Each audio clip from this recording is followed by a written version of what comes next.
dong, kalau orang tua nggak memberikan restu pada pasangan, padahal udah klop, tapi mereka tetap memilih untuk menikah, itu harus gimana? Insya Allah, ya dulu ya. Sebetulnya ini juga jadi pertanyaan sih. Satu, definisi klopnya itu dari mana? Yang repot itu kalau klop kenapa? Karena dia kaya. Nah ini repot ya. Karena sebetulnya pernikahan yang paling baik yang gimana? Yang bisa bikin kita tambah dekat ke Allah dan surganya. Meskipun mungkin dia ya tidak seperti yang dipandang dari sudut pandang dunia, paling kaya, paling tajir, dan lain-lain. Dua, kalau memang dua-duanya sudah sama-sama baik, soleh dan soleha, baik adab dan akhlaknya semuanya, terus nggak disetujui, itu jadi pertanyaan juga loh. Karena kalau semuanya udah baik kan pasti disetujui. Nah, makanya tinggal balik lagi, kita sejauh ini mau nikah mau ngapain nih? Karena kalau sekedar pengen dapatnya senang-senang di dunia, sesukanya aja. Bahkan ada orang yang milih gak nikah tuh yang penting sekedar mohon maaf, pacaran dan akhirnya mohon maaf sampai terjadi dosa-dosa yang lain. Padahal kita kan ngelakuin ini semua tujuannya satu. Yuk, kita pengen nikmat yang abadi, kita pengen ridhonya Allah.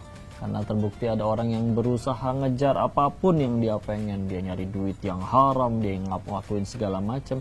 Ada tuh yang masih belum bahagia. Karena bahagia itu adanya pada ketaatan kepada Allah, bukan pada nurutin yang kita suka. Masya Allah.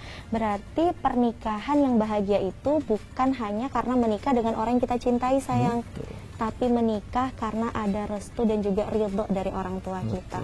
Jadi diutamakan minta restu orang tua, minta ridho orang tua. Karena dalam ridho dan juga restu orang tua itu terdapat keberkahan. Karena bagaimana mungkin ya sayang, kita mau memulai ibadah pernikahan. Karena kan pernikahan itu ibadah ya. Betul. Kita memulai satu ibadah, tapi kita mengesampingkan ibadah yang lebih utama, yaitu restu dan ridho orang tua kita. Betul. Karena bagaimanapun kayak Muya ya, anak perempuan, sebelum Muya menjadi istri, surga Muya kan masih ada pada orang tua.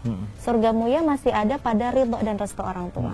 Jadi buat teman-teman, tolak ukur klop itu kata siapa kan gitu. Jadi yang paling penting minta restu, minta ridho orang tua kita. Karena kalau mereka udah restui, mereka udah ridhoi, itulah menjadi jalan keberkahan dalam pernikahan kalian. Betapa banyak orang yang memilih mengikuti keinginan pribadinya, menikah dengan orang yang katanya dia cintai, tapi ternyata nauzubillah ujung-ujungnya perceraian.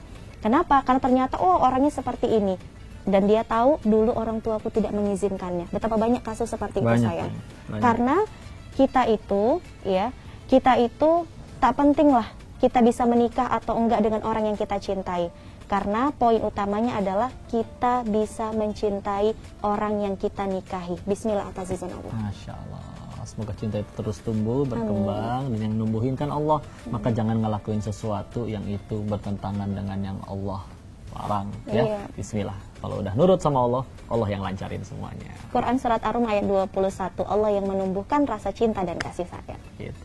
Barakallah. Assalamualaikum warahmatullahi wabarakatuh. Dadah. Kamu bisa download aplikasi Saya Kaya. Sudah terdaftar dan diawasi oleh OJK. Dan bisa mulai investasi dari 10.000 aja. Pakai kode referral Yunda saat mendaftar dan dapatkan bonus Super Syariah Money Market Fund sebesar 15.000 dengan transaksi reksadana apapun minimal 100.000.